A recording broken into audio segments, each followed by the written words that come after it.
5 আগস্টের পর থেকে চুরি দাড়ি যা কিছু করেন এটার আর কোনো বিচার হবে না। বীর ছিলেন তাই যেদিন এটা কার্যকর হলো, মনে করেন 5 আগস্ট থেকে 5 আগস্ট, মাঝখানে আপনি আইনি সুরক্ষা, তাহলে কি কোন ধরনের আইনি সুরক্ষা? আপনি যত অপকর্ম করে গেলেন সেগুলো ইন্ডেমনিটি দেওয়া হলো। আমরা অতীতে দেখেছি ইন্ডেমনিটি দিয়ে কিছু হয় না। আপনি যখন যা কিছু করেন সততার মধ্যে করতে হবে। পুলিশ হত্যার বিষয়টা বারবার আসবে, আওয়ামী লীগ এটাকে হাইলাইট করতে চাচ্ছে, তাদের পতনের দিনকে তারা পুলিশ হত্যা দিবস হিসেবে নিচ্ছে। আওয়ামী লীগ যদি এখানে মায়া কান্না করছে আমি বলবো, তারপরে তো পুলিশ হত্যাকে আপনি ইন্ডেমনিটি দিয়ে রেখেছেন, এটা একটা অন্যায়। এই হত্যাকাণ্ডকে আপনি ইন্ডিয়া দিতে পারেন না। যদি পড়তে থাকেন বাংলাদেশের, আপনি যদি বহির্বিশ্বের কোনো লোক হন, তাহলে আপনি যদি এটা কিনা আসেন দেখবেন 26শে মার্চ বাংলাদেশের স্বাধীনতা শুরু হলো। তারপরে 72-এ এসে আওয়ামী লীগ তথাকথিত অত্যাচার শুরু করে দিল, সব শেষ হয়ে গেল। তারপরে বাকশাল করলো, তারপর 7ই নভেম্বর চলে আসলো। মাঝখান দিয়ে 15ই আগস্ট এদেশের স্থপতি তার যে মেরে ফেললো, তার কোনো এটা ইতিহাস নাই। আপনি যদি এটা খেয়াল করে দেখেন, ইতিহাস নাই। কেন ইতিহাস থাকবে না কেন? ঢাকা বিশ্ববিদ্যালয়ের ভিসি জামাতপন্থী ভিসি হিসাবে পরিচিত। ওনার ব্যাকগ্রাউন্ড হচ্ছে চিটাগং ইউনিভার্সিটিতে শিবির করা লোক। তাকে ঢাকা ইউনিভার্সিটির ইতিহাসই নাই যে ঢাকা ইউনিভার্সিটির বাইরের কোনো লোকের এনে ঢাকা ইউনিভার্সিটি টিচার বানিয়েছে, সরাসরি ভিসি বানিয়েছে। সো এটা যে পরিকল্পিতভাবে ওনাকে আনা হয়েছে ইসলামী ছাত্র শিবিরকে ডাকসুতে প্রথমবারের মতো যাতে আসতে পারে, সেই লক্ষ্যে এই প্রশাসন কাজ করে যাচ্ছে। এবং এই সবগুলো হচ্ছে এক ধরনের ছক। রাজনীতিতে আমরা দেখেছি একেবারে মুখস্থ বক্তৃতা দেওয়া, শেখ হাসিনার নাম নিয়ে, বঙ্গবন্ধুর নাম নিয়ে জেরে ফেলা, এইগুলাই তো সবচেয়ে ইয়ে ছিল না, মানে ক্রিমিনাল অ্যাক্টিভিটিসতে জড়িত হয়ে গেছিল পরে রাজনৈতিক ছত্রছায়ায়। এখন এরা যদি এই রাজনীতি যদি আবার করে, তো ইউনূসের শাসনের কি দরকার ছিল? পুলিশ এবং আমলারা যদি রাজনৈতিক বক্তৃতা দেয়, তাহলে তাদের তো আইডেন্টিটি ক্রাইসিস তৈরি হয়ে যাবে। এদেশের মানুষ তাহলে কাকে বিশ্বাস করবে? প্রশাসন নিরপেক্ষ কিভাবে হবে? কি দরকার ছিল এতগুলো ছেলে জীবন যাওয়ার? এতে কন্টিনিউশনে থাকতো। আপনি আশা করছেন যে অবাধ নিরপেক্ষ একটা নির্বাচন হবে, আপনার প্রশ্ন যেটা ছিল না, এখানে হয়তো অবাধ হতে পারে, নিরপেক্ষ নির্বাচন তো এটা মোটেই হবে না। কারণ এই দেশে একটা প্রধান রাজনৈতিক দলকে নির্বাচন থেকে বাইরে রাখার চক্রান্ত এই সরকারই এটা চূড়ান্ত করেছে। রাজনৈতিক দলগুলো, বিশেষ করে বড় রাজনৈতিক দলগুলো বিএনপি, জামাত, সরকারের কাছে কখনো প্রেসার দেয়নি যে এই রাজনৈতিক দলকে নিষিদ্ধ করতে হবে, তারপর আমরা নির্বাচনে যাব। ডক্টর ইউনূস নিজেও বলেছেন যে আমি আওয়ামী লীগকে নিষিদ্ধ করব না।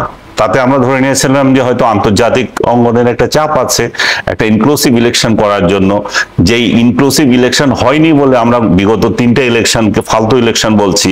এখন নতুন একটা নির্বাচন, এমন একটা নির্বাচন জাতি দেখবে যে কার জনপ্রিয়তা কি আছে, একটা অবাধে আমি আমার প্রিয় দলকে আমি ভোট দিতে পারবো, সেটার একটা সুযোগ ছিল। কিন্তু উনি সেটা করেন নাই।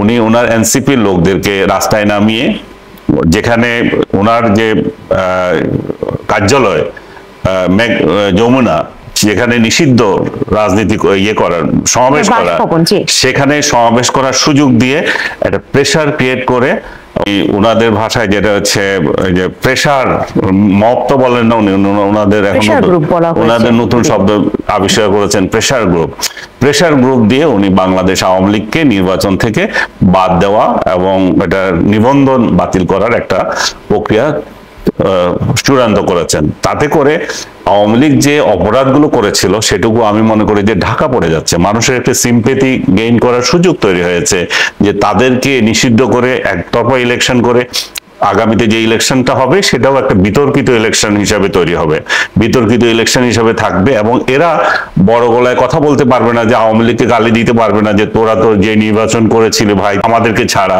একদলীয় এবং জগতের সবচেয়ে নিকৃষ্ট ইলেকশন গুলো, সেটা আর এখন বলতে পারবো না। আওয়ামী লীগও বলবো আমাদেরকে তো ইলেকশনে তোমরা পার্টিসিপেটই করতে দাও নাই, তো তোমাদের ইলেকশন আর আমাদের ইলেকশনে তার কোনো পার্থক্য রইল না। সেই দিক থেকে আমি মনে করি যে ডক্টর ইউনূস একটা বিরাট মিস্টেক করেছে যে আওয়ামী লীগকে নির্বাচন থেকে বাইরে রাখা।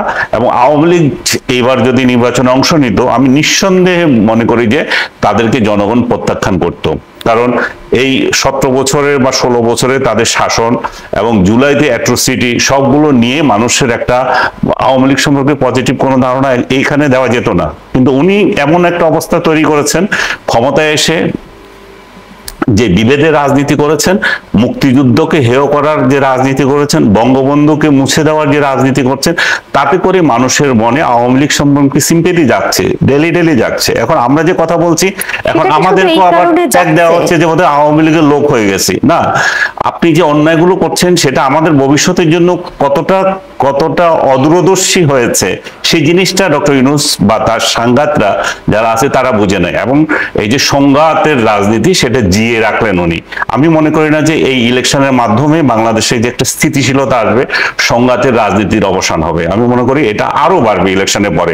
তবে ইলেকশন হয়তো বিএনপি এবং জামাতের মধ্যেই তো ইলেকশন হচ্ছে, তাদের মধ্যে হয়তো কিছু রাজনৈতিক সংঘাত হতে পারে। আশঙ্কা কি আপনি করছেন যে স্থিতিশীলতার আশঙ্কা করছেন কিনা?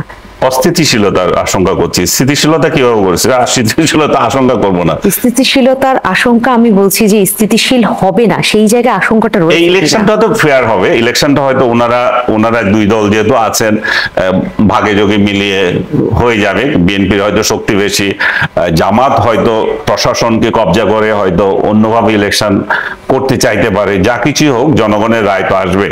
কিন্তু আমি বলছি যে অর্ধেক জনগণ বা বিরাট একটা অংশকে, অর্ধেক বলবো না, বিরাট একটা অংশকে বাদ দিয়ে যে নির্বাচন করছেন সেটা গ্রহণযোগ্য হবে না। এবং সেই গ্রহণযোগ্য যেহেতু হবে না, এই জন্য অস্থিতিশীলতা বাংলাদেশের মধ্যে টিকিয়ে থাকবে। এবং যে মব সংস্কৃতি ডক্টর ইউনূস চালু করে দিয়ে গেছেন, এটা তো মানুষ ভুলবে না। এটাই আবার কার্যকর হবে, এটাই আবার এই দেশে এই দেশকে অস্থিতিশীল করার ক্ষেত্রে ভূমিকা রাখবে। যোগ্য হবে। আপনার কাছে আমি আবারও ধাপে ধাপে আসবো। ডক্টর আসাদুজ্জামান রিপন, আপনার কাছে একটু শুনতে চাই যেটা এনসিপির পক্ষ থেকে বলা হয়েছে, এবং একেবারে এভাবে করেই বলা হয়েছে। আক্তার হোসেন বলেছেন যে নির্বাচন আয়োজনের আগেই সরকারের কাছে মাঠ প্রশাসনের নিরপেক্ষতা এবং লেভেল প্লেইং ফিল্ড নিশ্চিতের বিষয়ে নিশ্চয়তা আমরা চাচ্ছি। তো এই যে তারা চাচ্ছে, তাদের মাঝখানে নিঃসন্দেহে সংশয় রয়েছে লেভেল প্লেইং ফিল্ডের ব্যাপারে। না হলে তারা নিশ্চয়তা চাইবেন কেন? বিএনপিরও কি এরকম কিছু রয়েছে? ধন্যবাদ আপনাকে। এক নম্বর হচ্ছে যে আমরা সবসময় প্রশাসন নিরপেক্ষতার কথা বলি। সুষ্ঠু নির্বাচনের জন্য নিরপেক্ষ প্রশাসন লাগে। শুধু নির্বাচন কেন, ইভেন নির্বাচনের পরেও সুশাসন দেওয়ার জন্য নিরপেক্ষ প্রশাসন লাগবে। আমি সবসময় একটা কথা বলি যে আমরা বিএনপির লোকেরা, আমরা বিএনপির পুলিশ চাই না, আমরা বিএনপির ডিসি চাই না, বিএনপির প্রশাসন চাই না। যেমন আমরা আওয়ামী লীগের ডিসি এসপি প্রশাসন চাইতাম না, বিচারক চাইতাম না। আমরা চাইতাম যে রাষ্ট্রের সেবক হোক এরা, তাদের কাছ থেকে জনগণ যেন আস্থার জায়গাটা খুঁজে পায়। তো সুতরাং আপনাকে কেন মনে করতে হবে যে এখানে নিরপেক্ষতা থাকছে না? উনি কোন পক্ষের লোক? থাকবে আমাদের তো কোনো পক্ষের লোক রাখা যাবে না। খুব ক্লিয়ার কাট কথাবার্তা। কোনো পক্ষের লোক আমরা পুলিশে, প্রশাসনে, বিচার বিভাগে, কোনো বিভাগে আমরা দেখতে চাই না। তারা আইন মাফিক কাজ করবেন। সোজা কথা, কোনো মন্ত্রীর গাড়িও যদি বেআইনি ভাবে রাস্তা ক্রস করে অথবা সিগন্যাল না মানে, তাকেও আপনার বা স্পিড বাড়িয়ে চলে, তাকেও যাতে জরিমানা করার সাহস থাকে এবং এরপরে যাতে তার বিরুদ্ধে কোনো ব্যবস্থা না নেওয়ার ক্ষমতা মন্ত্রীর না থাকে, আমরা সেই ব্যবস্থাটা চাই। তো সুতরাং এনসিপি যে কথাটা বলছে, এখানে আমার একটু ভিন্ন মত আছে। ভিন্ন মতটা হচ্ছে, ইতিমধ্যে জাতি প্রত্যক্ষ করেছে প্রশাসন তাদেরকে কিভাবে সহযোগিতা করে, তাদের মিটিংয়ে, তাদের রাজনৈতিক কর্মকাণ্ডে, তাদের নেতাদের বেলায়। এটা নিয়ে তো আমরা প্রশ্ন, মানে অন্যরা প্রশ্ন তুলতে পারতো, অনেকেই তুলেছে তাদের প্রটোকল পাওয়া। তারপরও প্রটোকল শব্দটা আমি বলতে চাই না, যেহেতু এটা সত্য কথা যে তারা মানে এই ছেলে মেয়েদের মধ্যে অনেকেই বিগত আন্দোলনে তাদের একটা গুরুত্বপূর্ণ ভূমিকা ছিল। তো সুতরাং পতিত স্বৈরাচারের লোকজন তাদের কেউ ক্ষতি সাধন করার অ্যাটেম্প নিতে পারত। রাষ্ট্রের দায়িত্ব হচ্ছে, যদি ওরা নিরাপত্তাহীনতায় ভোগে কোনো ক্ষেত্রে, তাহলে সেখানে নিরাপত্তা বিধানকার প্রতিটি নাগরিকের বেলা একই প্রশ্ন, শুধু তারা কেন। ইভেন আপনি শেষ করতে হবে। হ্যাঁ, সুতরাং ওইটা কোনো বিষয় না। বিষয়টা হচ্ছে তারা যে অভিযোগটা তুলছে, অভিযোগটা খুব গ্রহণযোগ্য না। কারণ মানুষ প্রত্যক্ষ করেছে, দে আর গেটিং এনাফ অ্যাটেনশন। এই কথা সত্যি কতটুকু তাদের ক্ষতি করতে পারে? ক্ষতি তো আসলে অন্যান্য রাজনৈতিক দলের কাউকে না কাউকেও করতে পারে। Well, সেটা কয়জনকে না, না, আসলে, না, না, না, আমি বলছি প্রতিটি নাগরিকের নিরাপত্তা বিধান করার দায়িত্ব সরকারের, আমি কিন্তু সেটাই বলেছি। যে গতকালকে টিএসসিতে যে ঘটনা ঘটলো সেখানে বেশ কিছু ছবি এবং তাদেরকে জুলাই যোদ্ধা বা জুলাই শহীদদের সাথে একীভূত করে যে ছবিগুলো দেয়া হলো সেগুলোর বিরুদ্ধে বামের কিছু শিক্ষার্থীরা যারা বাম দল করে তারা কিন্তু বেশ প্রতিরোধ গড়ে তুলেছে, আন্দোলন গড়ে তুলেছে। পুরো বিষয়টা কি কোনো জায়গায় একটা কোনো অশনি সংকেত দিচ্ছে এরকম কিছু? প্রথমত রিপন ভাই যেগুলো বলেছে আমি ওনাকে শ্রদ্ধা করি, রাজনৈতিক নেতা, উনি ওনার মতামত রাখতেই পারেন। কিন্তু আমি মনে করি যে ইনক্লুসিভ ইলেকশন এটা হচ্ছে না এবং আমাদের সমস্যাটা তৈরি হবে। ওনারা যখন সরকারে যাবেন বা বিরোধী দলে যাবেন তখন ওনারা হয়তো দেখবেন যে এই ঘটনাগুলো, কারণ এটার কারণ হচ্ছে যে আমরা তো ওই যে ইয়েদের মতো, যে উনি যে উদাহরণ দিচ্ছেন জার্মানের, ওদের মতো তো আমরা এদেরকে মেরে ফেলতে পারি নাই কিংবা অন্য কোনো দেশে দিতে পারি নাই। অন্য কোনো দেশে ওরা আশ্রয় নেয় না, ওই আমাদের দেশে আছে। তো আমাদের দেশে যখন তারা থাকে, আমাদেরই ভাই বোন, ওনারই বন্ধু বান্ধব, সো সুতরাং ওরা যখন এক্সিস্ট করে সো তাহলে এই গন্ডগোলটা রয়ে যাবে, কারণ ওরা সংখ্যায় 2-4 জন নয়। উনি যদি মনে করেন যে আওয়ামী লীগ সংখ্যায় 2-4 জন, আমি টিপে দিলাম শেষ হয়ে গেল, তা না। সেক্ষেত্রে নাৎসি বাহিনীর সাথে আপনি আওয়ামী লীগকে তুলনা পুরোপুরি করা যাবে বলছেন? দল হিসাবে আওয়ামী লীগের লোকজন অনেক খারাপ কাজ করেছে, আমি আপনাকে শুরুতে বলেছি। তাদের হয়তো বিচার হবে, তাদেরকে ধরে ধরে, তাদেরও আওয়ামী লীগের নেতা কর্মীরাও চায় তাদের বিচার হোক। তাদের বিচার হবে না কেন? অন্যায় যারা করেছে তাদের অবশ্যই বিচার হবে। সো এই বিষয়টা চলে গেল। আর দ্বিতীয়ত আপনি যে কালকে বলছেন যে ইয়ে নিয়ে সংলাপ, আপনার ঘোষণাপত্র, জুলাই ঘোষণাপত্র, জুলাই ঘোষণাপত্রে তো 28 দফা, 22 দফাই ছিল। মনে করেন কি হলো, অতীতের ইতিহাস কোন প্রেক্ষাপটে আসলো, এই সমস্ত কর্মকাণ্ড। এবং খুব ভালো জিনিস যে জামাত এই বিএনপির অনুরোধে তারা ওইখানে সিপাহী বিপ্লবের যে দিনটার কথা উল্লেখ করেছেন, 7ই মার্চের কথা এসেছে। কিন্তু হঠাৎ করে আপনার মনে হবে, আপনি যদি পড়তে থাকেন বাংলাদেশের, আপনি যদি বহির্বিশ্বের কোনো লোক হন, তাহলে আপনি যদি এটা কিনা আসেন দেখবেন 26শে মার্চ বাংলাদেশের স্বাধীনতা শুরু হলো। তারপরে 72-এ এসে আওয়ামী লীগ তথাকথিত অত্যাচার শুরু করে দিল, সব শেষ হয়ে গেল। তারপরে বাকশাল করলো, তারপর 7ই নভেম্বর চলে আসলো। মাঝখান দিয়ে 15ই আগস্ট এদেশের স্থপতি তার যে মেরে ফেললো, তার কোনো এটা ইতিহাস নাই। আপনি যদি এটা খেয়াল করে দেখেন, ইতিহাস নাই। কেন ইতিহাস থাকবে না কেন? আমি এটা পড়েছি, ওখানে আরো অনেকে অনেক বিষয়ে আপত্তি তুলেছেন। এনসিপির পক্ষ থেকে বলা হয়েছে অনেকগুলো আপত্তির মধ্যে একদম প্রথম যেটা বলা হয়েছে 47 কেন উল্লেখ নাই এখানে, সেটা তারা বলেছে। গণ অধিকার পরিষদ আবার অন্যভাবে এটার ব্যাখ্যা দিয়েছে যে কোটা লাস্টের দিকে এসে যে গতি পেল, এই যে 24-এর গণ অভ্যুত্থান যেখানে এসে পড়লো এবং শুরুটা হয়েছিল কোটা সংস্কার আন্দোলন, কেন কোটা সংস্কার আন্দোলনের উল্লেখ নেই? সংস্কার আন্দোলন যদি এত জরুরি হয়, পুরোটাই তো অভ্যুত্থানের কাহিনী আছে। কোটা সংস্কার কিভাবে আসছে সেটা তো অভ্যুত্থানের কাহিনীতে আসে।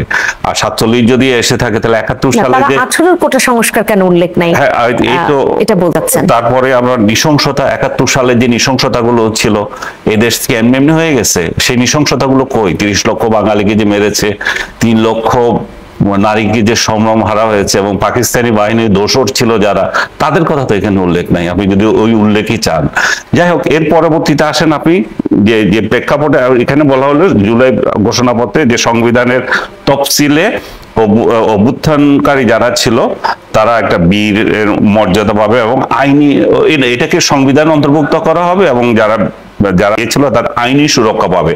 তার মানে হচ্ছে যে 5 আগস্টের পর থেকে চুরি দাড়ি যা কিছু করেন এটার আর কোনো বিচার হবে না।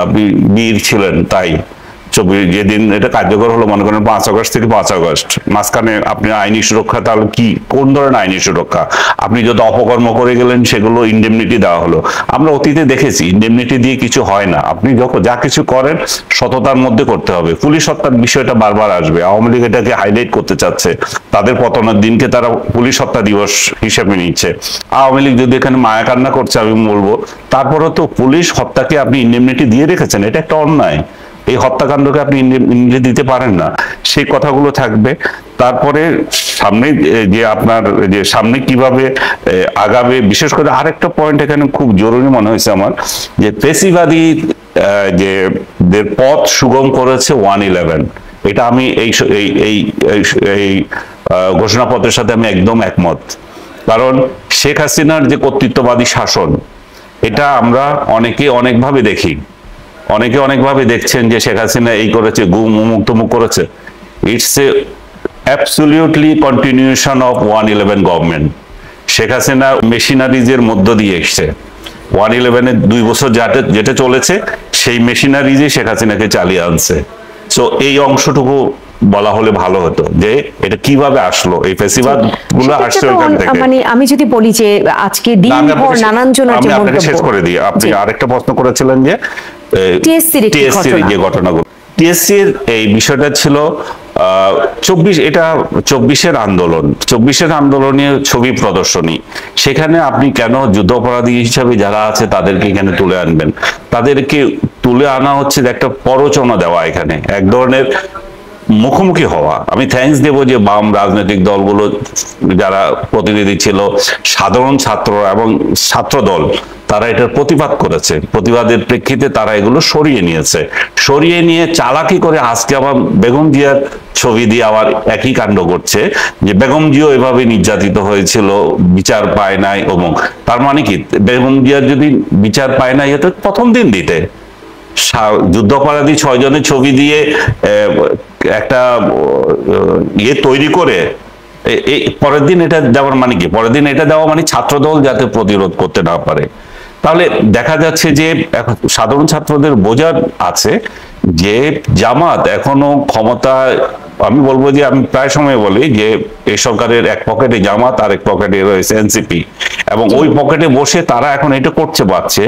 ঢাকা বিশ্ববিদ্যালয়ের সামনে ইলেকশন আসছে, ডাকসু ইলেকশনে এরা যদি ক্ষমতা পায়, ঢাকা বিশ্ববিদ্যালয়ের ভিসি জামাতপন্থী ভিসি হিসাবে পরিচিত, ওনার ব্যাকগ্রাউন্ড হচ্ছে চিটাগং ইউনিভার্সিটিতে শিবির করা লোক। তাকে ঢাকা ইউনিভার্সিটির ইতিহাসে নাই যে ঢাকা ইউনিভার্সিটির বাইরের কোনো লোকের এনে ঢাকা ইউনিভার্সিটি টিচার বানিয়েছে, সরাসরি ভিসি বানিয়েছে। সো এটা যে পরিকল্পিতভাবে ওনাকে আনা হয়েছে ইসলামী ছাত্র শিবিরকে ডাকসুতে প্রথমবারের মতো যাতে আসতে পারে, সেই লক্ষ্যে এই প্রশাসন কাজ করে যাচ্ছে, এবং এই সবগুলো হচ্ছে এক ধরনের ছক। এই ছাত্র শিবির, ছাত্র সমাজের যে বিশেষ করে এখন ছাত্র শিবিরকে নিয়ে কথা হচ্ছে, ছাত্র সমাজটার ওই অর্থে এখন নেই। আর তার পাশাপাশি ডাকসু নির্বাচনটাও সামনে, এই জন্যই এই আলাপগুলো ঘুরে ফিরে ঢাকা ভার্সিটির ক্যাম্পাসে তো বারবার আসছে। হ্যাঁ, আপনি যেটা রিপন ভাইয়ের সময়, আমরা তখনকার ছাত্র, তো ওই সময় ছাত্র শিবির এবং এরশাদের পার্টি ছাত্র সমাজকে নিষিদ্ধ করা হয়েছিল। আমার মনে হয় এত দীর্ঘদিন পরে এসে, এত সময় পরে এসে এটার আর মানে কার্যকরিতাও থাকে না, কারণ সমাজ পরিবর্তিত হয়ে গেছে। ইসলামী ছাত্র শিবির এখন সব কয়টা ইউনিভার্সিটিতে ওপেন। সো এখানে তাদের, এবং তারা নিষিদ্ধ সংগঠন নয়, যেহেতু নিষিদ্ধ সংগঠন নয়, তাদের ইলেকশন করা বা গণতান্ত্রিক প্রক্রিয়ায় অংশ নেওয়া, এটাতে আমি খুব একটা অপরাধ মনে করি না। অপরাধ হচ্ছে এটাই, তারা যাতে ইতিহাস বিকৃত না করে, তারা যাতে ছাত্রদের মাঝে তাদের যে নৃশংস রাজনীতি সেগুলো যাতে বিস্তার না করে, এবং প্রশাসন এটা যাতে সতর্ক থাকে।